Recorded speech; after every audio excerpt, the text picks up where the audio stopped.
Hello, I'm Mario Cucuta, and this is the Complete Guide to Orfist. This video will be broken down into 5 sections. Each section will provide detail to my personal thoughts and experiences with the deck since the release of Set 1 and all the data that I have gathered. The purpose of this video is to create a comprehensive guide to Orfist for the public. Section 1. Introduction. As of June 21st, I have attended 4 locals in New York City. Each locals consisted of 16 or more players with 5 rounds of Swiss resulting in standings. I placed 2nd at Next Level on June 3rd, 2nd at Card Quest on June 6th, 3rd at Next Level on June 10th, and 1st at Fordham Comics on June 19th. There was an overwhelming representation of Bastion. Section 2. Deck building.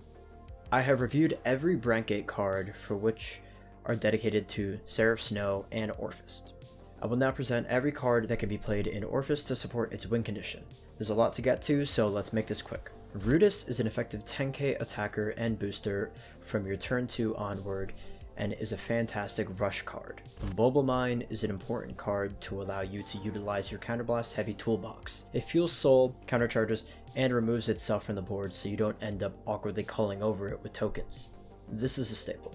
Adapton is a 10k booster that is useful when going second to attack or boost to play through defensive triggers. However, this gets outclassed by Rudis for the rest of the game. It doesn't have a place in the deck. Among Us is a fantastic card as it makes Bastion columns 1-card guards, even if they Persona Ride, excluding the use of Refluke or Alden since they will break 45k. Useful Recharger is a 15k shield that is incredibly valuable since overall shield and overdress has been lowered. It increases your survivability and helps you stay in the game. Perfect cards. Nothing to explain here, please run them at 4. Cucuta allows you to create a fantastic turn 2 rush play by giving a unit 5k to allow them to hit or create magic numbers against your opponent. Turn 3 onward, this combined with the shadow token will create a 30k line, and that is your primary win condition, to create magic numbers and to maintain card economy over your opponent. Causality goes crazy as I will it. It is an interesting tech card as it creates magic numbers for your Vanguard line and helps you push guard tiers. It's nice but comes down to personal preference since this is a turn 4 card. Assuming you use world cards turn 2 and 3 for your win condition to create shadow tokens, this card will be used very late into the game, and so it is your choice to decide whether this is valuable for you or not. It is an order, so it doesn't have shield. For the last time, Audie, I don't play this card. This card can only be activated when discarded for the ride deck turns 2 and 3 of the game. It cannot be activated by any other means since no cards in Brantgate discard during your turn. The Grade 2 World Order. This is a staple, it's important for your win con, and it's a very nice cycle card. Is it just me, or does this remind anyone of Meteor from Final Fantasy VII? Drumler is a card that's grown on me with time. This allows you to stabilize mid-game without losing a card since it is a +1.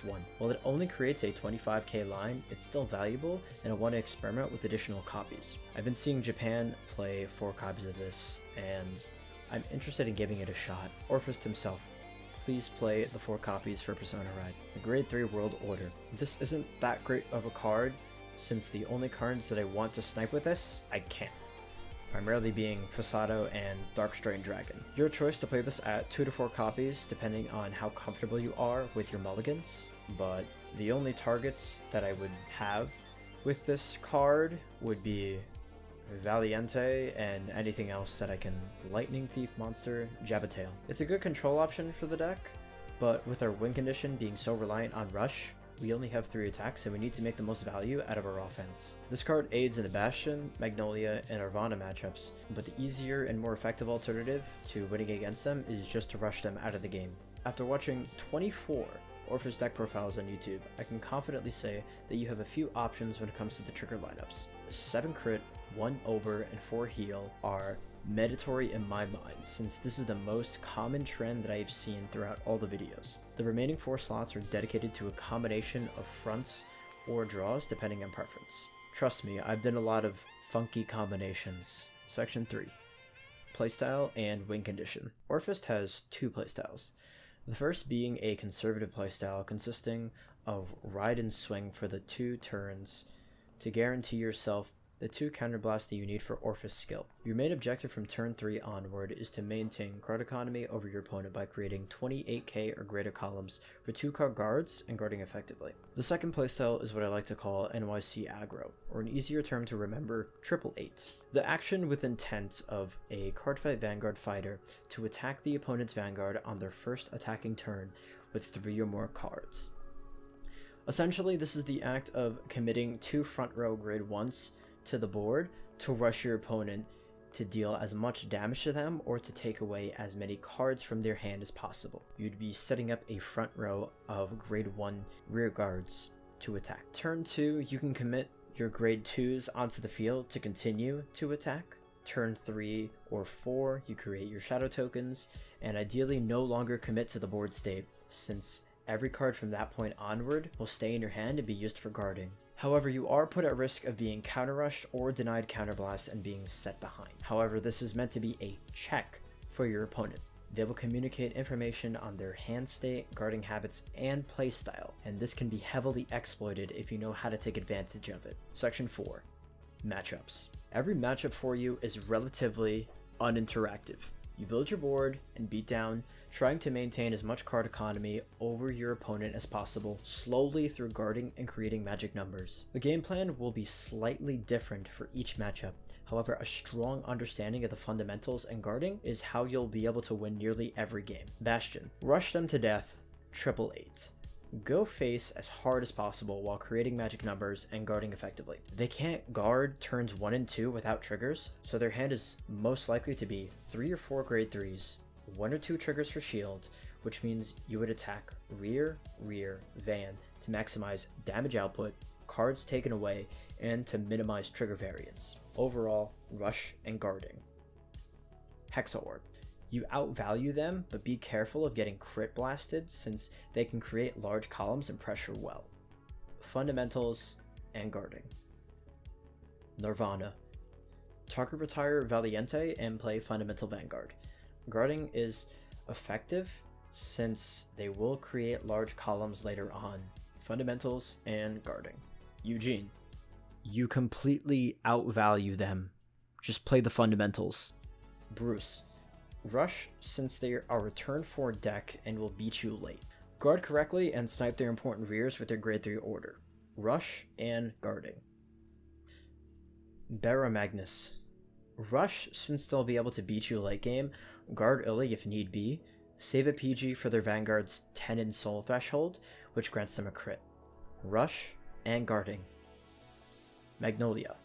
Rush as they are a piece reliant deck and they will out-tempo you with more attacks. Rush and guarding. Zorga. Rush as they are a piece reliant deck. 1/3 of their hand is likely to be orders. Rush and guarding. Seraph Snow. Give them an order card turn 2 when they snipe a card from your hand. Never commit to board unless it's Bubble Mine to countercharge, since it removes itself from the board. You will outvalue them since none of their effects will be online and their columns are small. You can pay a Soul Blast to take the order out of prison and attempt to call it. It will then be retired since it cannot exist on the board, and they will have no units in prison, since if they attempt to take one of your tokens, it will just fizzle. Conservative playstyle and guarding. Orfist. Rushing, damage denying them for Orfist, but primarily guarding is how you will win. Rush, damage deny, and guarding. Overall, your game plan is the same as mentioned before, maintaining card economy over your opponent. Section 5. Conclusion. Orfist is not the best deck of the format.